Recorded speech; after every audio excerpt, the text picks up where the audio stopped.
You think you know a story about the Old West, a dusty town, a shadowy villain, a lonely hero. But you don't know this story, because this story starts in the dead of night with a woman running for her life. And what she's running from isn't just a man, it's a truth so dark it could swallow a whole town. The rain wasn't just falling, it was an attack. Angry, violent sheets of water hammered the Missouri soil, turning the world to mud and darkness. Lightning ripped the sky open, and in that brief, terrifying flash of white, you could see her. A lone woman, her figure made clumsy by the 7-month swell of her belly, one hand clutching that precious life, the other gripping a worn leather satchel.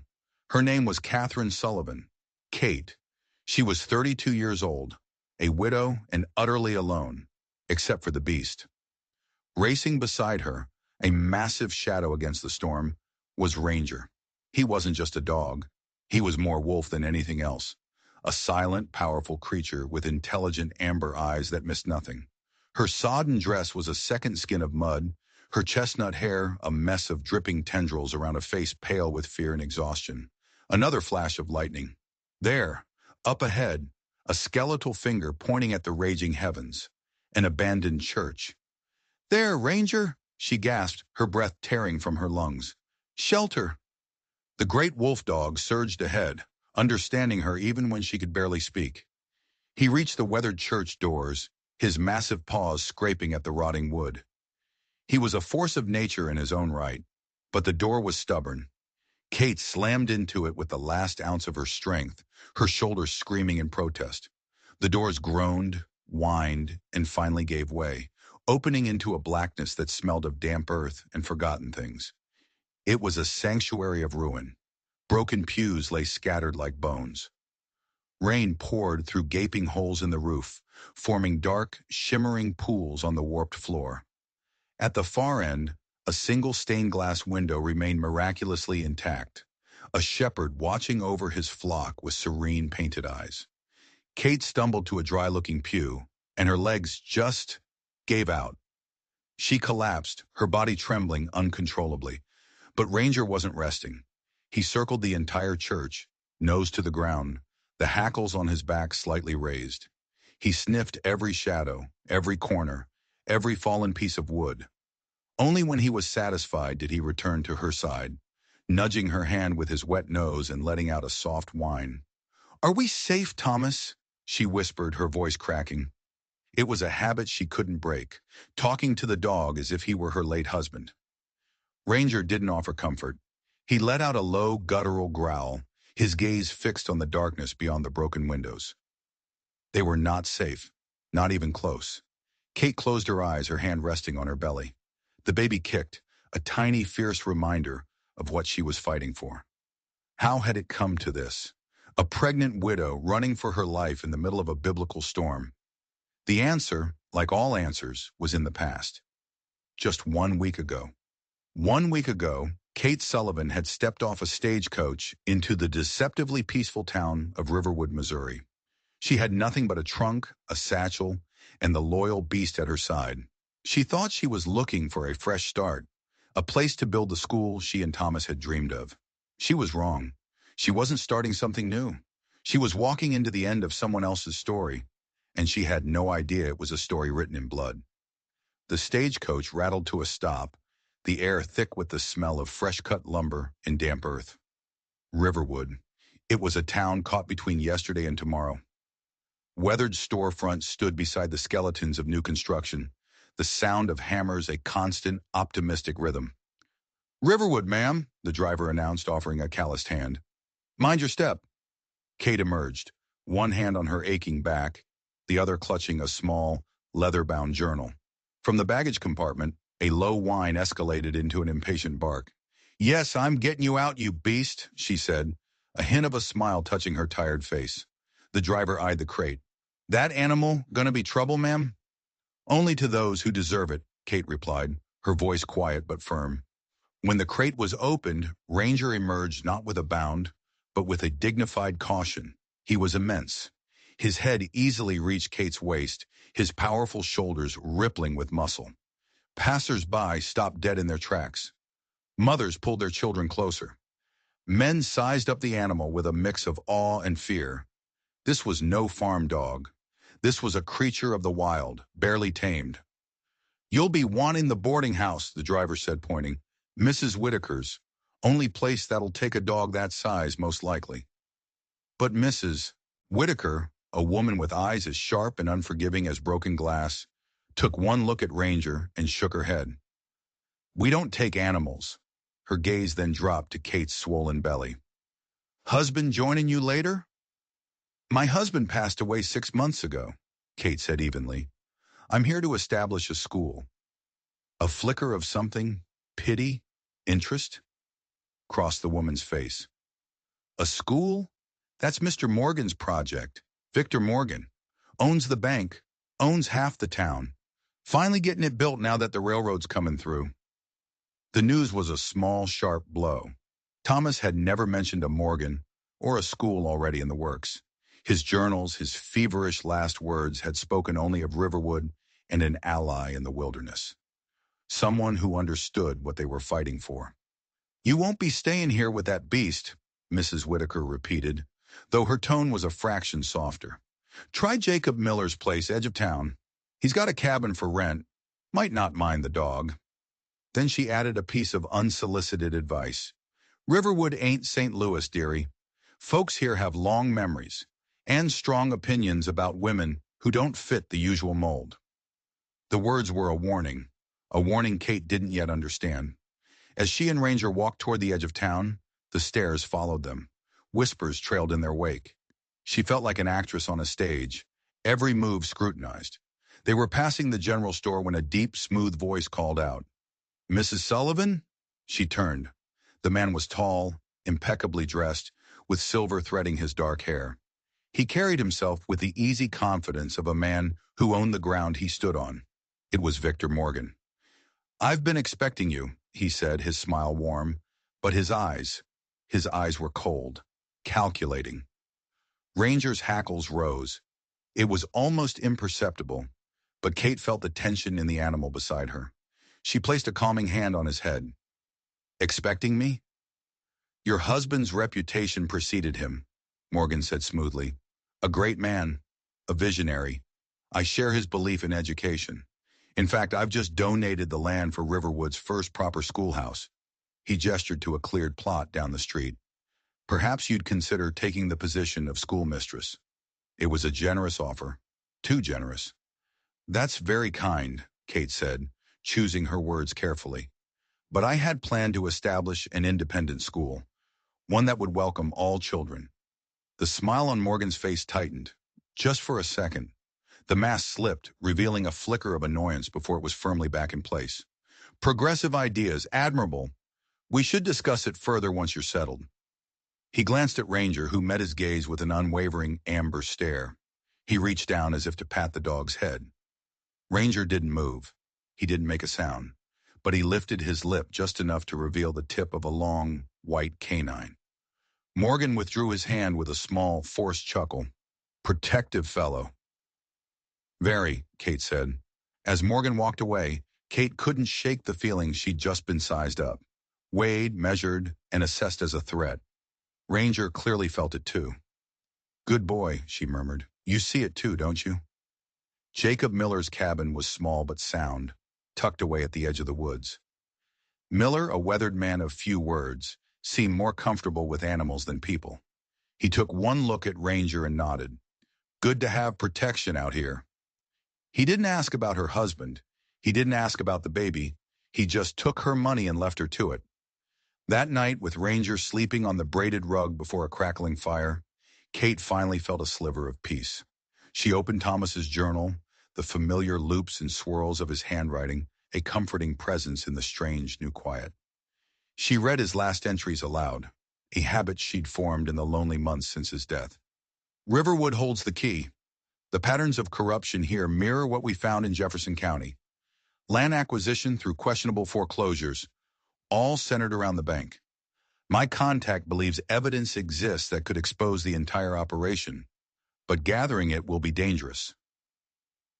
"What were you investigating, Thomas?" Kate wondered.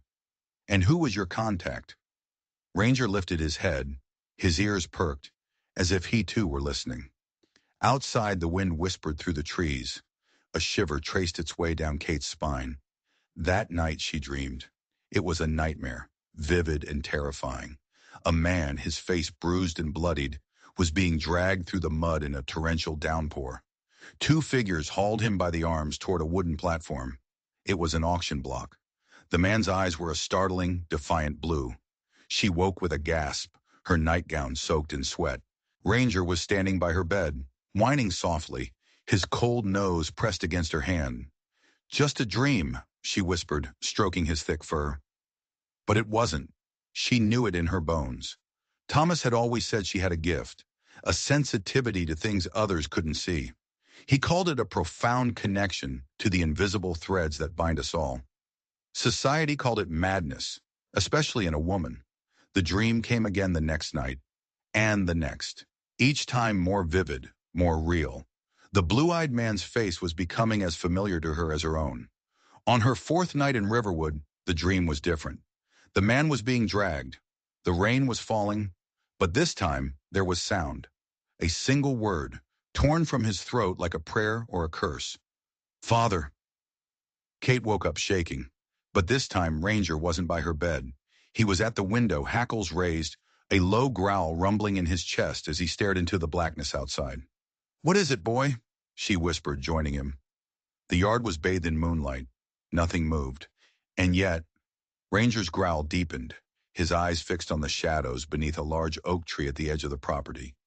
Kate squinted, her heart hammering against her ribs. And then she saw it. For just a heartbeat, a figure, a man standing perfectly still, watching the cabin. Ranger let out an explosive bark, the sound ripping through the quiet night, and the shadow was gone. Sleep was now impossible. Kate lit a lamp, her hands trembling. She opened Thomas's journal again, searching frantically for any clue, any mention of a blue-eyed man, of an auction. She found a passage she'd overlooked before. The labor auctions are the most visible symptom of the disease infecting this region. Men forced into indentured servitude for debts that seem to multiply overnight. The bank is at the center of it all, but proving the fraud requires evidence the victims rarely possess. A labor auction, the town's monthly labor auction, was scheduled for noon, in the town square. As the sun rose, painting the sky in pale shades of rose and gray, Kate made a decision. It was a foolish, reckless decision for a pregnant woman alone in a strange town. But the dream, the figure in the night, they weren't just random events. They were pieces of a puzzle Thomas had died trying to solve. She would go to the auction. She had to know if the man with the blue eyes was real. She had no idea that by noon, her life and the life of the child inside her would be changed forever. She thought she was seeking answers. What she found was a destiny she never could have imagined, and a danger far greater than any nightmare. The Riverwood Town Square was a pit of quiet desperation disguised as commerce. A wooden platform stood before the courthouse, where men in dusty suits organized ledgers with grim efficiency. The crowd was mostly men, farmers, merchants, laborers, their faces hard, their eyes sharp, looking for a bargain in another man's misfortune. Kate positioned herself near the back, trying to be invisible. It was a fool's errand. A lone pregnant woman at a labor auction was as conspicuous as a cardinal in a flock of crows. Whispers followed her. Glances were exchanged. She ignored them, her focus entirely on the platform. One by one, men were led forward, their debts announced, their labor sold to the highest bidder. A blacksmith for 3 months to cover a $43 debt to the Riverwood Bank. A farm hand for 6 months to cover a feed bill owed to the Riverwood Bank. A carpenter for a year to settle a loan for lumber from a mill owned by the Riverwood Bank. The pattern was sickeningly clear. Victor Morgan wasn't just the town's benefactor. He was its predator, weaving a web of debt that slowly, inexorably ensnared everyone. Morgan himself arrived midway through, a king surveying his domain. He didn't bid. He didn't need to. He just watched, his placid smile a mask for the satisfaction beneath. Kate was about to leave, convinced her dream had been nothing more than a manifestation of her own anxieties when a stir went through the crowd. "Next," the auctioneer called out, his voice taking on a different tone, a cruel, performative edge. Ethan Parker, former rancher, defaulted on his bank loan after 2 seasons of drought. Strong back, good with animals. Starting bid, $50 for 6 months' labor. Kate's breath caught in her throat. 2 deputies shoved a man onto the platform. His wrists were bound. His clothes were torn and stained with dried blood. But he walked with a stubborn, unbroken dignity, his gaze fixed on some distant point above the crowd's heads. It was him, the man from her dreams. Through the bruises and the grime, she saw the same strong features, the same defiant set of his jaw. And the eyes. They were the same startling, impossible blue. "Parker," someone in the crowd muttered, "thought he'd be long gone after what happened to his wife." "Hush," another voice warned. "Morgan's watching." Morgan stepped forward, and that predatory smile playing at his lips. "I'll start the bidding at $20, he called out, his voice carrying across the square. "Could use a man to muck out my stables." A ripple of cruel laughter went through the crowd. It was a calculated insult, offering a once proud landowner the most menial of tasks for less than half the starting price. Parker's jaw tightened, but he didn't flinch. His gaze swept over the crowd, a look of such profound despair and loneliness in his eyes that it felt like a physical blow to Kate. And in that moment, something inside her broke. It wasn't a conscious thought. It was a primal, protective instinct, a surge of righteous fury that drowned out all reason, all fear. Her hands shot into the air. $5, she called out, her voice ringing with a strength she didn't know she possessed. The square fell dead silent. Every head turned to stare at the pregnant widow standing alone at the edge of the crowd. The auctioneer blinked, his mouth hanging open.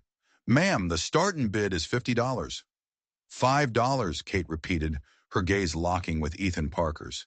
His eyes widened, a flicker of stunned disbelief crossing his bruised face. "For his freedom." Morgan laughed, a sound like ice cracking. "Mrs. Sullivan, isn't it? This is a business transaction, not a charity bazaar. This man has a debt to society." "This man has been beaten and humiliated for your entertainment," Kate shot back, her voice shaking with a rage she hadn't felt since Thomas's death. She pulled the last of her money from her reticule. $5. It was all she had left in the world. "I don't intend to own him, Mr. Morgan. I intend to free him." A murmur swept through the crowd. It was a dangerous thing she was doing, challenging Victor Morgan so publicly. She was a nobody, an outsider, a woman. He could crush her without a second thought. Morgan's smile vanished. He stepped closer, his voice a low, menacing hiss meant only for her. "You're making a spectacle of yourself, Mrs. Sullivan. A woman in your condition, alone.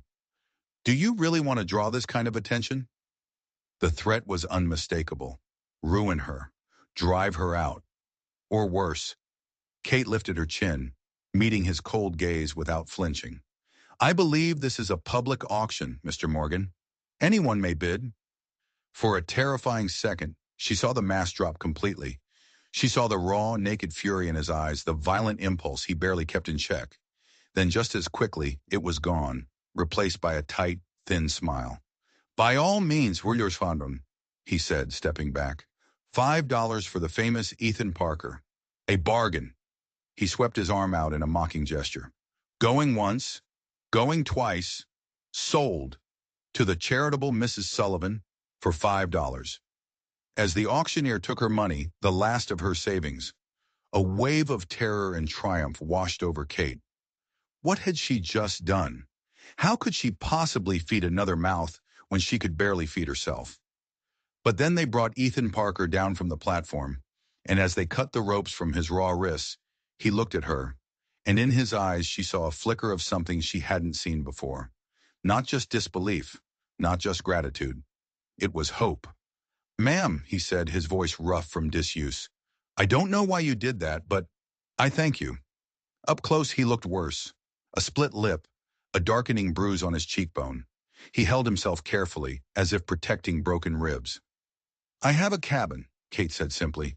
"It's small, but you're welcome to stay." Before he could answer, a commotion erupted at the edge of the square.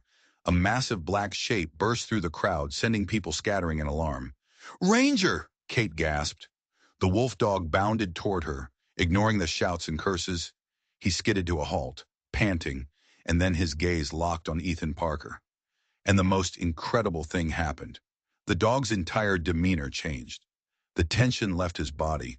The hackles on his back smoothed down. His tail, usually held straight and alert, gave a tentative, questioning wag.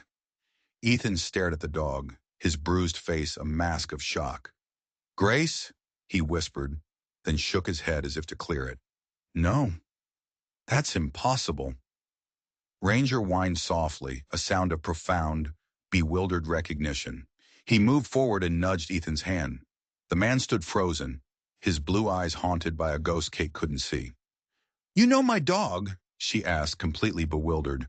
"No," Ethan said, his voice choked.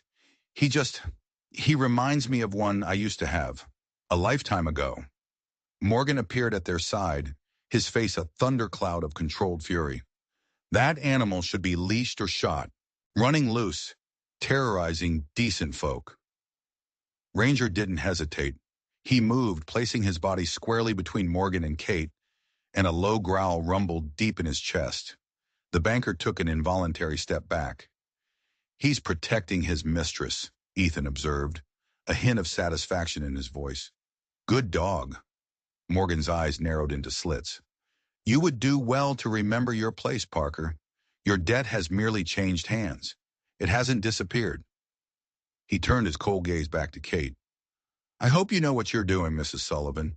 Taking in a man like Parker, people will talk." "Let them," Kate replied. "I've never much cared for gossip." She gestured toward the road leading out of town. "Shall we, Mr. Parker?" As they walked away from the stunned silence of the town square, Ranger trotted between them, his gaze shifting from Kate to Ethan and back again, his head cocked in a state of canine confusion. He was supposed to be guarding one person, but his instincts, his very soul, seemed to be telling him he was now guarding two. Kate had come to Riverwood seeking an ally Thomas had written about. She was beginning to realize she hadn't found an ally. She had bought one for $5, and in doing so, she had just declared war on the most powerful man in town. The walk back to the cabin was a study in strained silence. Ethan moved with a pained, careful gait, his injuries more severe than he let on. Kate was keenly aware of the absurdity of her situation. A pregnant widow, her life savings gone, now responsible for a beaten, homeless stranger. And yet, it felt right. Terrifyingly, irrationally right. When the cabin came into view, tucked against the deep green of the forest, Ethan finally spoke. "You live here alone?" "Just Ranger and I," Kate confirmed. He surveyed the small structure with a practiced eye. "Roof needs patching. Those shingles won't last another heavy rain." "I'm aware," Kate said with a wry smile. "Unfortunately, roof repair isn't among my talents." "It's among mine," he replied simply. Inside, the cabin was sparse but clean. While Kate stoked the fire and put a pot of bean soup on to warm, Ethan stood awkwardly in the center of the small room, a man unmoored, unsure of his place in this new, strange reality. Ranger, however, had no such hesitation. He trotted to his rug before the hearth, settled down, but kept his amber eyes fixed on Ethan. "Please sit," Kate urged. "You look ready to collapse." He sank onto a chair at the small table with a grateful sigh. In the dim light of the cabin, he looked exhausted, in pain, and haunted by a grief that went far deeper than his physical wounds. As she served the simple meal, he asked the question that hung in the air between them. "Why did you do it? Buy my contract. You don't know me. You can't afford it."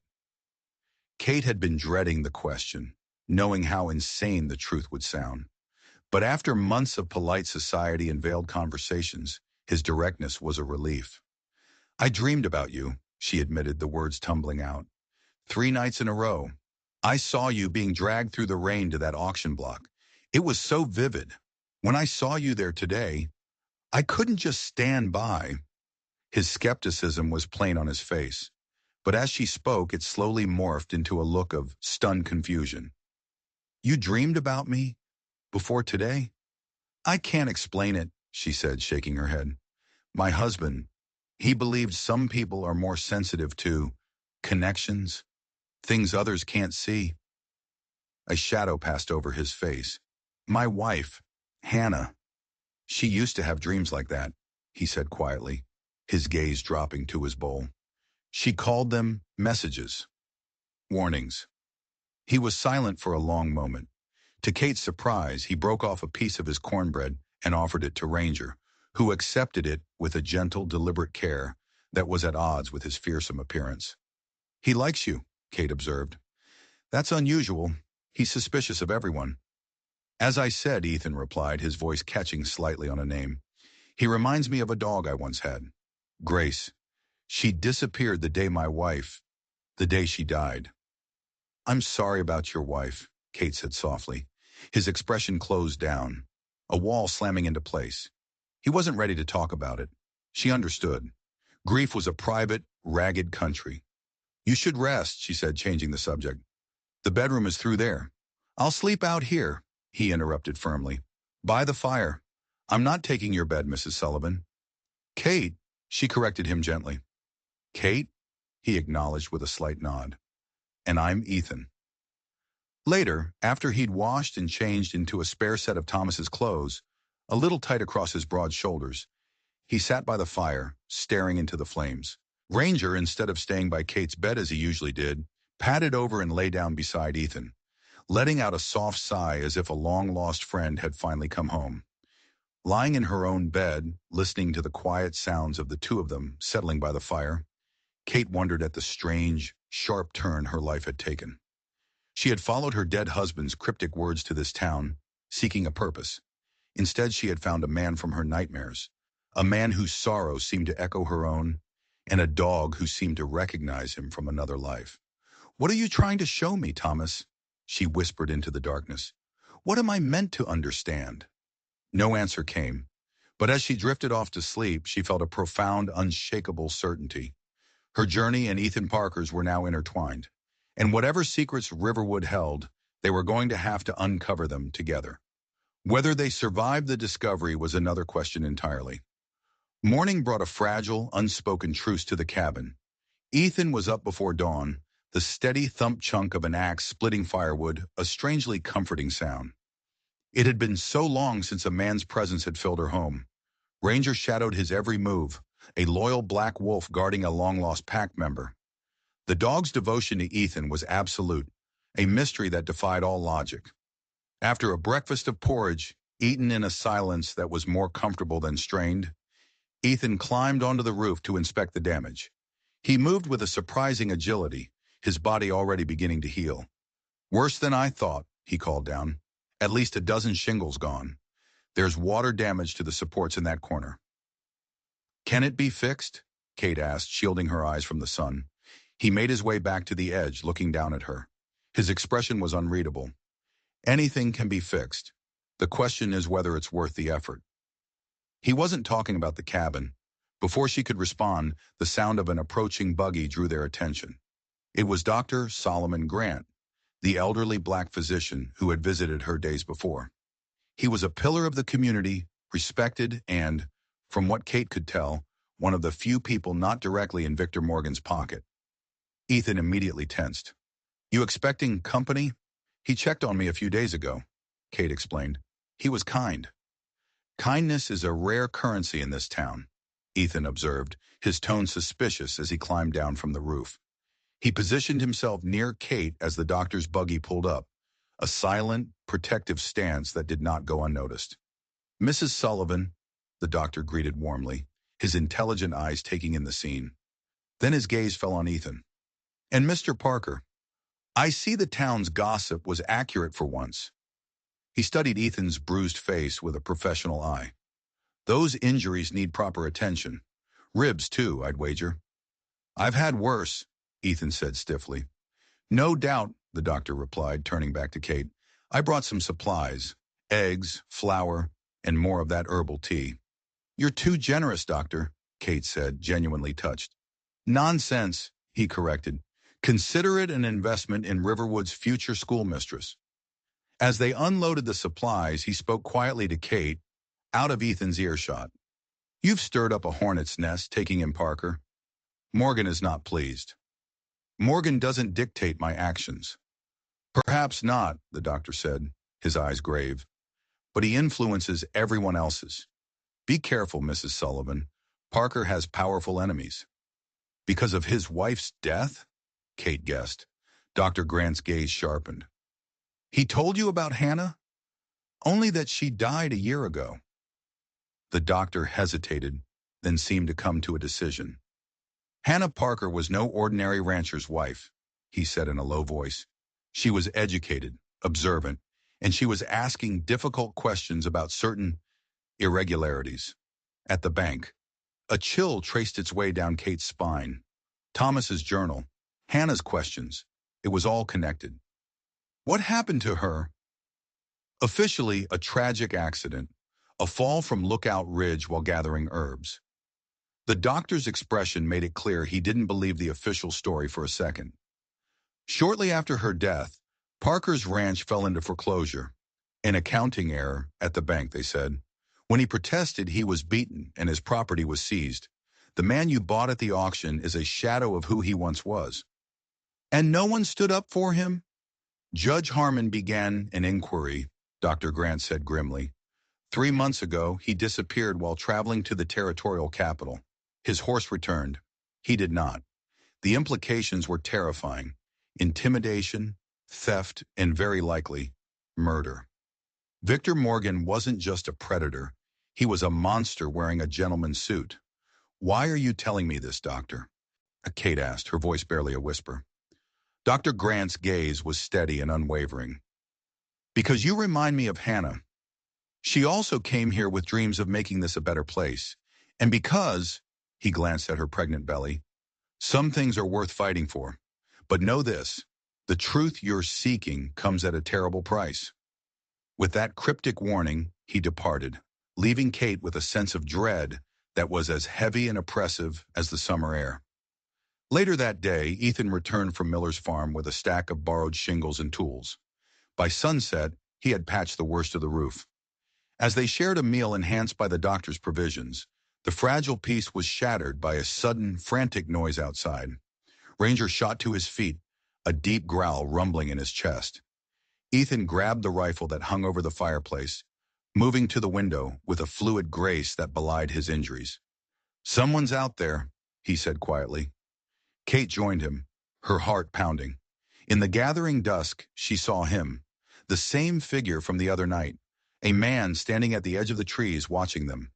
Stay inside, Ethan commanded, slipping out the door. Ranger moved to stand in front of Kate, a low growl, a constant vibration in his chest. Kate watched through the window, her breath held tight. Ethan moved cautiously, rifle at the ready. The figure in the woods seemed to melt back into the shadows. After a few tense moments, Ethan returned. His face was grim. They're gone, he reported, but they left this. He held out a small object. It was a carved wooden horse the size of his palm, exquisitely detailed. It was stuck in the bark of the large oak tree. A message. What does it mean? Kate asked. Ethan's face had gone pale. His hand was trembling as he took the carving. Hannah, he whispered, his voice choked with a grief so raw it was painful to witness. Hannah carved these.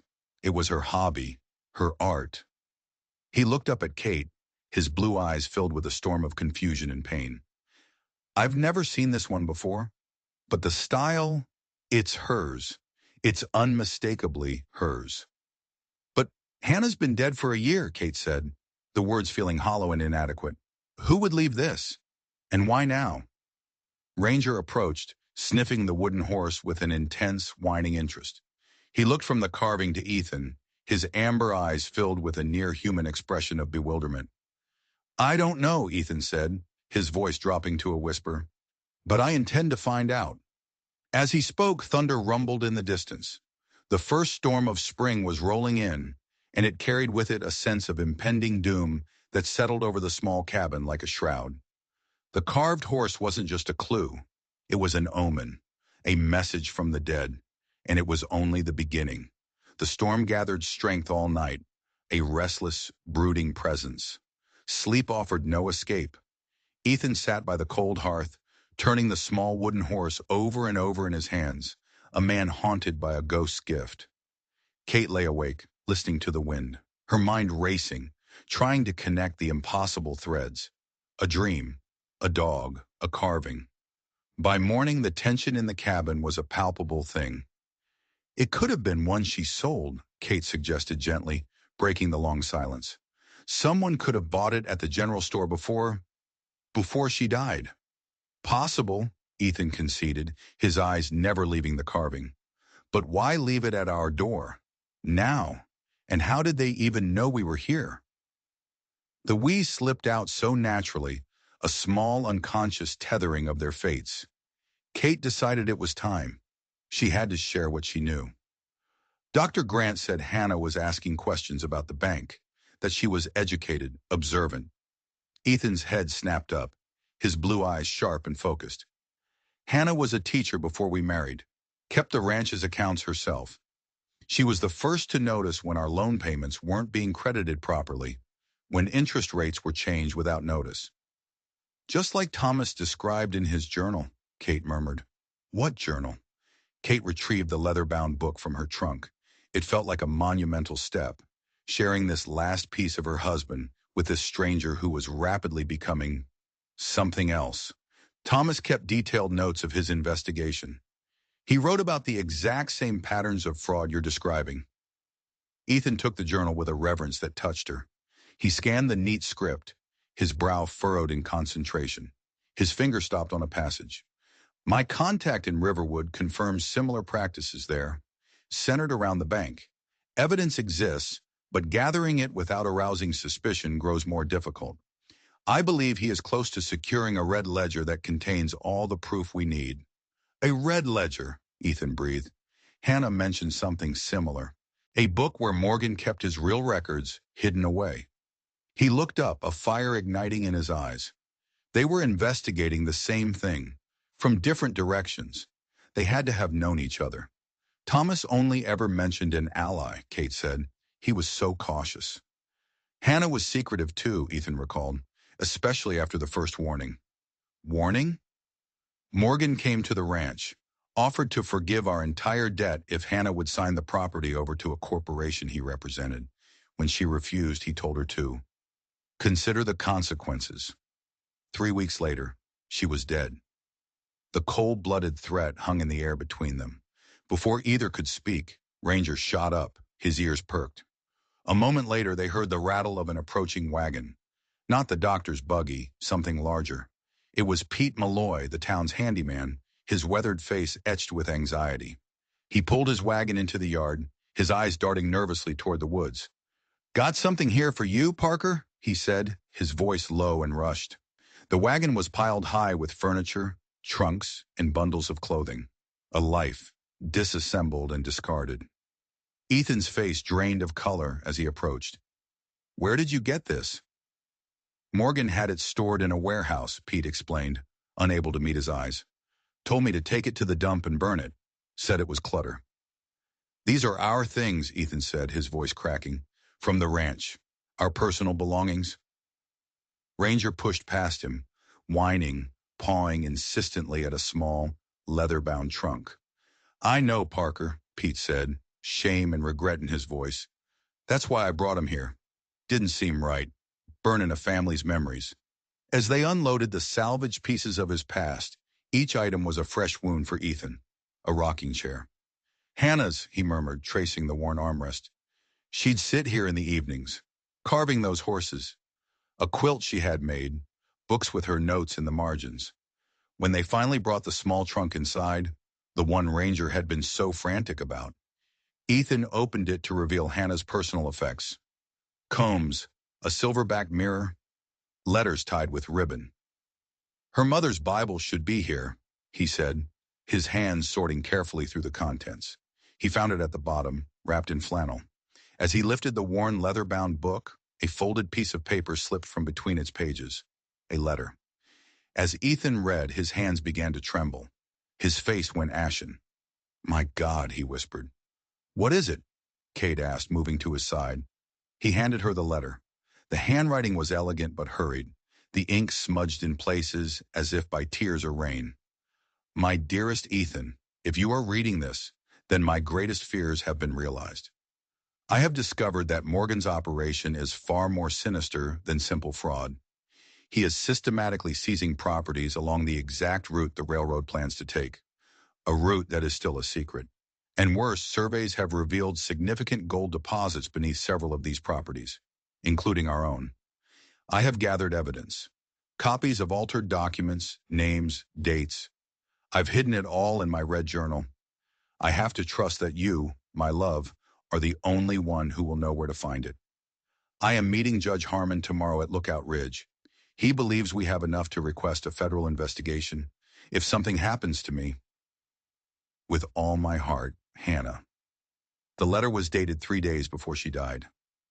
She knew, Ethan said, his voice raw with a grief and guilt so profound it was almost unbearable. She knew she was in danger, and I wasn't there to protect her. I was in Cedar Springs buying supplies. When I came back, he couldn't finish. The red journal, Kate said, forcing them back to the present. Did you ever find it? I searched everywhere, he said bitterly. Everywhere I could think of before they threw me off my own land. Suddenly Ranger, who had been watching them with an almost unbearable intensity, began to whine and paw at the small wooden horse still clutched in Ethan's hand. What is it, boy? Ethan asked, distracted. The dog was insistent, nudging the horse with his nose. Ethan looked down at the carving, his brow furrowed. He turned it over, running his thumb along the smooth wood. And then he felt it, a tiny, almost imperceptible seam along the horse's belly. With trembling fingers, he worked at it. A small piece of the wood twisted, then popped off. Inside was a cavity, no bigger than his thumb, and tucked within it was a tiny, tightly rolled piece of parchment. A map. It was a hand-drawn map of the woods behind their old ranch, with a single large oak tree marked with an X. Hannah, Ethan breathed, a look of awe and wonder on his face. She was always 10 steps ahead of everyone. There was no discussion. The storm was coming, but it didn't matter. Ranger bolted out the door the moment it was opened, leading the way as if he'd known the path his entire life. They followed, a sense of urgency, of cosmic importance, pulling them forward. The air was thick and heavy, the sky a bruised purple. The dog led them deep into the woods to a massive ancient oak that stood alone in a small clearing. He didn't hesitate, immediately beginning to dig at the base of the tree, claws tearing at the soft, damp earth. He was frantic, driven by an instinct that defied explanation. After a moment, his digging revealed the edge of a small metal box. With shaking hands, Ethan lifted the box from the ground. It was locked, but the hasp was rusted through and broke apart with a sharp tug. Inside, wrapped in oilcloth, was a small red leather journal and a silver locket on a delicate chain. Hannah's journal, Ethan whispered, holding the book as if it were the most sacred object in the world. He opened the locket. Inside was a miniature portrait of his wife, a beautiful woman with intelligent, determined eyes, and a lock of her dark hair. As the first heavy drops of rain began to fall, they stood in the clearing, the past and the present colliding with the force of a thunderclap. They had the proof, the key to destroying Victor Morgan. But just as hope began to bloom, a new sound cut through the rising wind, a sharp metallic click, the sound of a rifle being cocked. They were not alone. I'll take that journal, Parker, a voice said, calm and cold from the edge of the clearing. They spun around. A woman stood there, soaked to the bone, a rifle held steady in her hands, aimed directly at Ethan's chest. She was young, with intelligent brown eyes and hair the color of wet copper. The horse I left was a nice touch, wasn't it? She said with a small, mirthless smile. But I have to admit, I didn't think you'd find it quite so quickly. Kate stared, her mind reeling. The figure in the woods, the watcher, it had been her all along. Who are you? Ethan demanded, instinctively moving to shield Kate with his body. The woman's smile widened. My name is Emily Warren, she said, taking a step forward, and I'm a detective with the Pinkerton Agency. I've been investigating Victor Morgan for 3 months. She paused, her gaze locking onto Kate's. And I believe your husband, Thomas Sullivan, was my partner. The rain came down in a deluge, forcing the three of them and Ranger back to the cabin. The air inside crackled with a tension so thick you could taste it. Emily Warren, the Pinkerton detective, wrung out her dripping coat, her movements economical and precise. She was all business.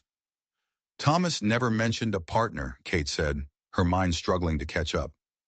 He wouldn't have, Emily replied, accepting a cup of hot tea. The agency's involvement was unofficial, requested personally by Judge Robert Harmon. The judge who disappeared, Ethan said, his voice tight. Emily nodded. Judge Harmon suspected the corruption in Riverwood went all the way to the territorial governor. He contacted the Pinkertons and was put in touch with our top investigator of financial crimes in St. Louis. Your husband. They were building a case together. Harmon was the local contact. Thomas was the expert who could trace the money. Her expression darkened. Harmon was on his way to meet me with new evidence when he vanished. A week later, I received word that Thomas's health had taken a sudden, drastic turn for the worse. Consumption, Kate whispered, the word feeling like a lie in her mouth. Was it, Emily asked gently, or was it poison? Something to accelerate the illness, administered by someone he trusted, someone who knew he was getting too close. The thought was a physical blow. Kate sank onto a chair, one hand protectively on her belly. Could Thomas's death have been orchestrated? You've been watching us, Ethan accused, his distrust of the detective still palpable. Why not just approach us? I had to be sure, Emily said, her gaze steady. I didn't know who to trust. I needed to see if you would find the clues Thomas and Hannah left behind. The carving of the horse was a test. Hannah gave it to the judge for safekeeping, and the judge gave it to Thomas. It was their signal, their proof of connection. When Thomas knew he was dying, he sent it to me. I left it for you to see if it would lead you to the journal.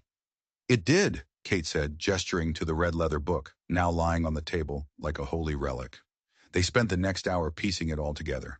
Hannah's journal was a meticulous record of Morgan's crimes, forged documents, laundered money, intimidation. But the final entries were the most damning.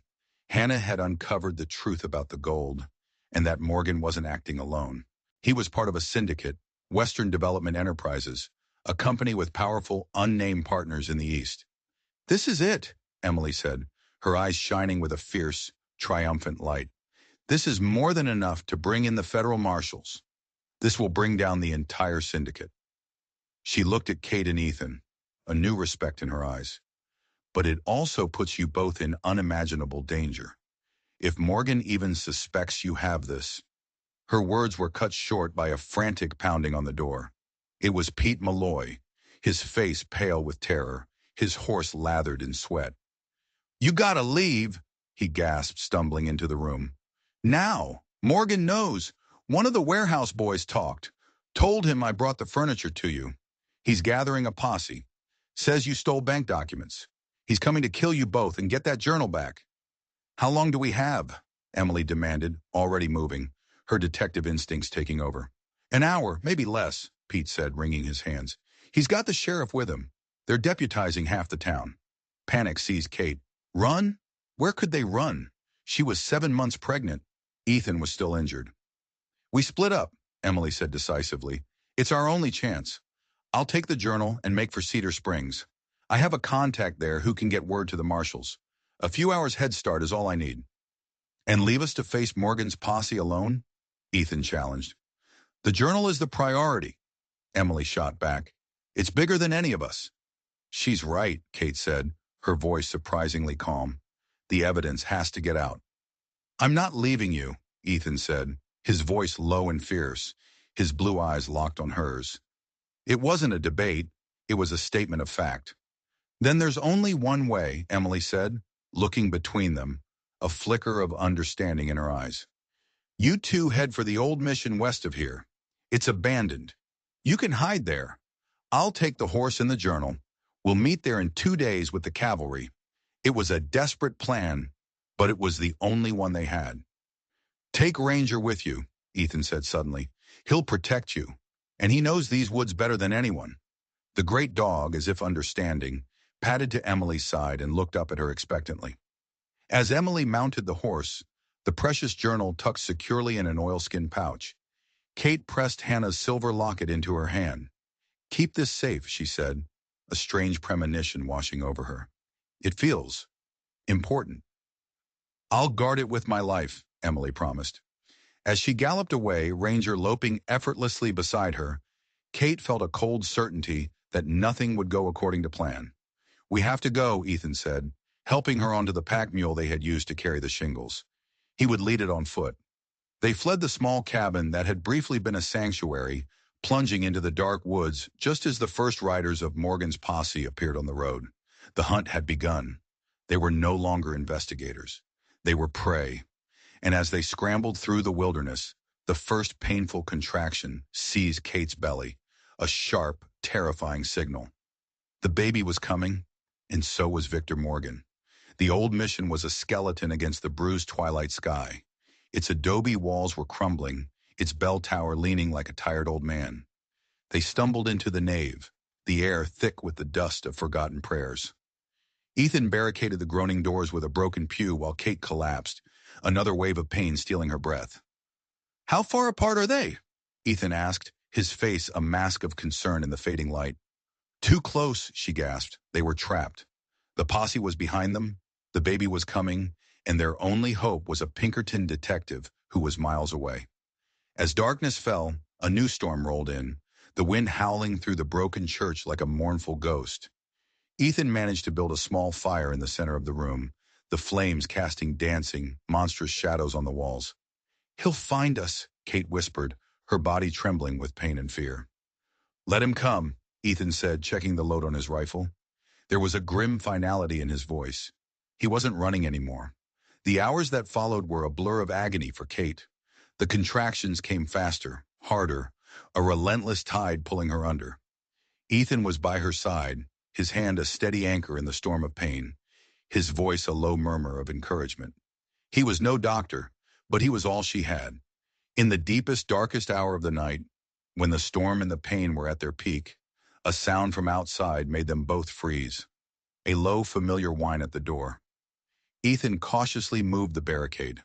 Ranger slipped through the opening, his black coat slick with rain, his amber eyes glowing in the firelight. He was alone. But tied around his neck with a leather cord was an oilskin pouch. With trembling fingers, Kate opened it. Inside was a folded note in Emily's handwriting and Hannah's red journal. "Captured. Morgan's men have the locket and other documents. He thinks he has the journal. This is the real one. Ranger got away with it. Marshals are on their way to Cedar Springs. Hold out. Trust the dog." Hope, fierce and blinding, surged through Kate. Emily had sacrificed herself, using a decoy to save the real evidence. And Ranger, this impossible, incredible dog, had brought it to them. But their relief was short-lived. A voice, amplified by the pre-dawn stillness, boomed from outside. "Parker! Sullivan! We know you're in there! It's over!" It was Morgan. "We have your Pinkerton agent," he shouted, his voice dripping with venom. "And we have this." A glint of silver in the darkness. Hannah's locket. "Give me the journal, and I'll let the woman live." It was a lie. They all knew it. He would kill them all. "Federal marshals are coming, Morgan," Ethan yelled back. "Your whole rotten empire is about to come crashing down." Morgan's laugh was the sound of a man who had lost his mind. "There are no marshals. There is only me." The first volley of shots splintered the heavy wooden doors. The siege had begun. What followed was a desperate, hopeless fight. Ethan, with his single rifle and limited ammunition, held them off with skill and courage, using the thick adobe walls for cover. But they were hopelessly outnumbered. As the sun began to rise, painting the stormy sky in shades of blood and fire, the inevitable happened. The doors burst inward, shattered by the combined force of 3 men. Morgan stood in the doorway, his handsome face twisted into a demonic sneer. "The game is over, Parker." But as he and his men stormed in, Ranger erupted from the shadows, a black blur of teeth and fury. He slammed into Morgan, and the two went down in a savage tangle. It was the distraction Ethan needed. He fired, taking down one of the henchmen. The other turned his gun on Ethan, but before he could shoot, a new figure appeared in the doorway. Dr. Grant. The old doctor held a shotgun, his face set and grim. He fired, and the second henchman fell. The mission was suddenly filled with an eerie silence, broken only by the snarling of the dog and the curses of the man he had pinned to the floor. "It's over, Victor," Dr. Grant said, his voice heavy with a sorrow that went beyond the morning's violence. And then Kate screamed, a raw, primal sound of agony. "The baby!" Ethan yelled, rushing to her side. "It's coming now!" The world narrowed to that single, terrifying, miraculous event, in the middle of a ruined church, surrounded by violence and death. New life was fighting its way into the world. Dr. Grant, his hands still shaking from the shotgun's recoil, became a physician once more, his calm voice guiding Kate through the final, excruciating moments.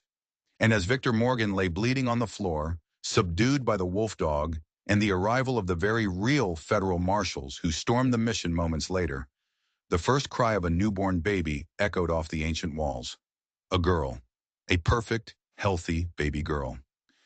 Dr. Grant wrapped her in a spare blanket and placed her in Kate's arms. The infant quieted, her tiny fists uncurling.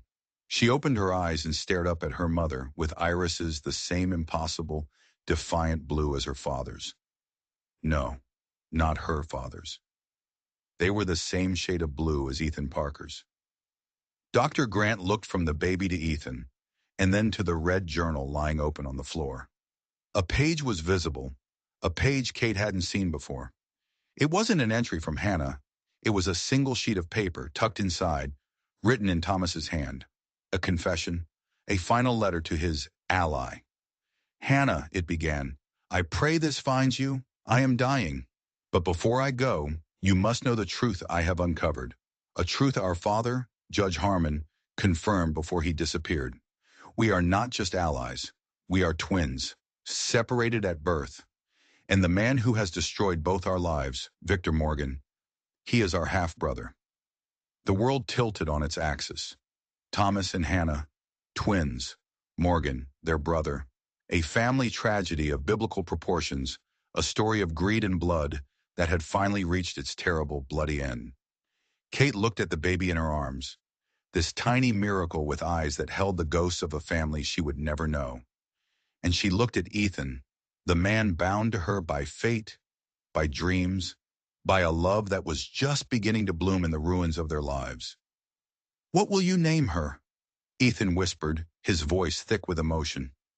Kate looked at the carnage around them, at the promise of a new day breaking outside, and at the innocent face of her daughter. There was only one name that made sense. "Hope," she said. "Her name is Hope." 1 year later, the Sullivan Parker School of Opportunity stood on a gentle rise overlooking Silver Creek, its white paint gleaming in the autumn sun. Inside, the sound of children's laughter filled the air. Children of all colors, all backgrounds, learning side by side. Kate stood on the schoolhouse steps with Hope, a sturdy, happy toddler, balanced on her hip. Ethan came up the path from their newly rebuilt farmhouse, a smile on his face that had finally reached his blue eyes. Ranger trotted beside him, his gait marked by a slight, heroic limp. Their life was quiet now, forged from the ashes of tragedy. The truth had come out. Morgan was imprisoned for life. The syndicate was broken. The lands were returned to their rightful owners. Riverwood was healing. Dr. Grant and Emily Warren, now a celebrated senior detective, came for the school's dedication. As Kate spoke to the assembled crowd, she saw Ranger trot to an empty spot near the schoolhouse door. He sat, his tail wagging gently, as if greeting old friends only he could see. Hope squirmed in her arms, pointing to the same spot. For a fleeting moment, Kate saw them too, a man with kind, thoughtful eyes and a woman with a determined, intelligent smile. Thomas and Hannah, together at last. They nodded a silent blessing and then faded into the bright sunlight. The past was at peace. The future was here, babbling happily in her arms. Ethan stepped beside her, his hand finding hers. Their family wasn't one of blood, but of choice, of survival, of a bond forged in the darkest of nights. They had found each other through ghosts and dreams, and in the end, had given each other a reason to live again. If you enjoyed this story, and you believe that even after the most terrible storms, the sun can rise again, then do me a favor. Hit that subscribe button, give this video a like, and share it with someone who needs a reminder that the most powerful force in the world isn't greed or hatred, it's hope. Thanks for listening, and we'll see you in the next one.